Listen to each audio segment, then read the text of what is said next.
चौधरी चरण सिंह जी को नमन करती हूँ और मैं आभार व्यक्त करना चाहूँगी, आपने मुझे बेसिक शिक्षा मंत्री जी से प्रश्न पूछने का अवसर दिया। अध्यक्ष जी, मेरा प्रश्न जो था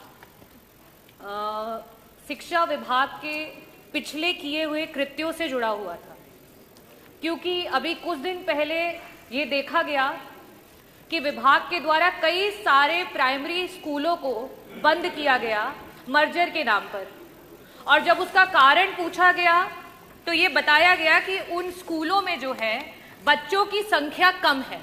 तो मेरा प्रश्न जो था मंत्री जी से ये था कि सरकार ने विगत 9 वर्षों में बच्चों की संख्या बढ़ाने के लिए क्या कोई योजना बनाई थी, और अगर कोई कार्य किया था जिससे कि प्राइमरी स्कूलों में बच्चे बढ़ सके तो उस योजना की वजह से क्या लाभ हुआ और कितने बच्चे बढ़े।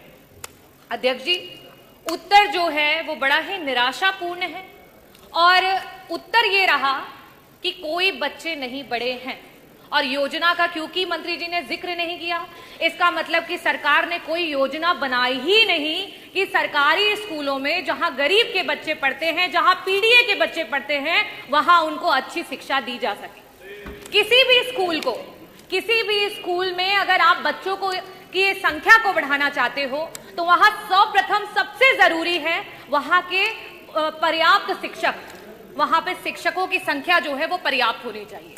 दूसरी जो सबसे जरूरी चीज है वो है शिक्षक, और साथ ही साथ जो बच्चे वहां पढ़ रहे हैं उनकी शारीरिक और मानसिक दुरुस्ती। और लास्ट में जो मंत्री जी कायाकल्प की बात कर रहे थे, खैर वो तो काया और कल्प सभी धरातल पर देख सकते हैं, जो कि है बेसिक इंफ्रास्ट्रक्चर। खैर एक बात को, बेसिक इंफ्रास्ट्रक्चर को कॉम्प्रोमाइज भी कर सकते हैं, लेकिन जिन स्कूलों में टीचर्स ही नहीं है, जिन स्कूलों के टीचर्स प्रताड़ित हो रहे हैं, वहां पे हम कैसे चाहेंगे और कैसे पा पाएंगे कि हमारे बच्चे बढ़ रहे हैं। मेरा पहला प्रश्न जो है मंत्री जी से ये है कि आज 9,508 ऐसे स्कूल हैं जो सिर्फ और सिर्फ एक टीचर की वजह से चल रहे हैं, और कई सारे ऐसे स्कूल हैं जहां सिर्फ और सिर्फ शिक्षा मित्र हैं। ऐसी स्थिति में क्या सरकार शिक्षक भर्ती को और देरी ना करते हुए, क्योंकि 2 लाख से भी ज्यादा टीचर्स की आज सरकार की कमी है, उसको पूरा करने के लिए जल्द से जल्द शिक्षक भर्ती लाएगी, और लाएगी तो कब?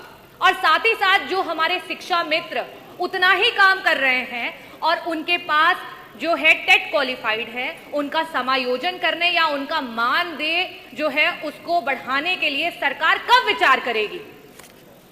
मेरा दूसरा प्रश्न मंत्री जी से यह है, क्योंकि मैंने मानसिक और शारीरिक दोनों की दुरुस्तता की बात की।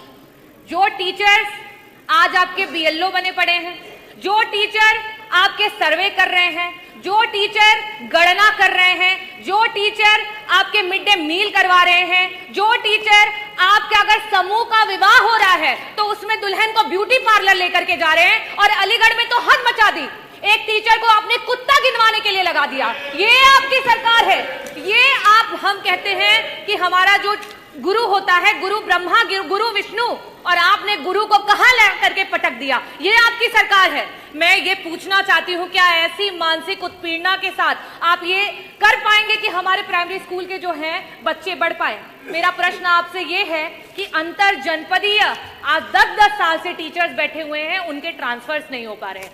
ऐसी स्थिति में क्या सरकार, जो हमारे टीचर्स हैं 1,86,000 ऐसे टीचर्स हैं जो कि टेट के बिना ही उनको नौकरियां मिली, आज उनके ऊपर टेट की मार आ गई है। क्या सरकार उस टेट से उनको मुक्ति दिलाएगी? क्या सरकार अंतर जो आपके जनपदीय ट्रांसफर्स है उनकी बात करेगी? और जिस तरीके के व्यवहार को सरकार टीचर्स के साथ कर रही है, क्या उस पर रोक लगाएगी? और साथ ही साथ 35 टीचर और शिक्षा मित्र जो हैं वो मौत की घाट उतर गए। बीएलओ के रूप में वो काम कर रहे थे और उन्होंने आत्महत्या कर ली। इन लोगों के लिए क्या सरकार उनके परिवारों में एक सरकारी नौकरी और साथ ही साथ मुआवजा देने का काम करेगी? मैं बस इन 3 प्रश्नों के स्पष्ट उत्तर चाहूंगी कि सरकार अवश्य दे। बहुत बहुत धन्यवाद अध्यक्ष महोदय।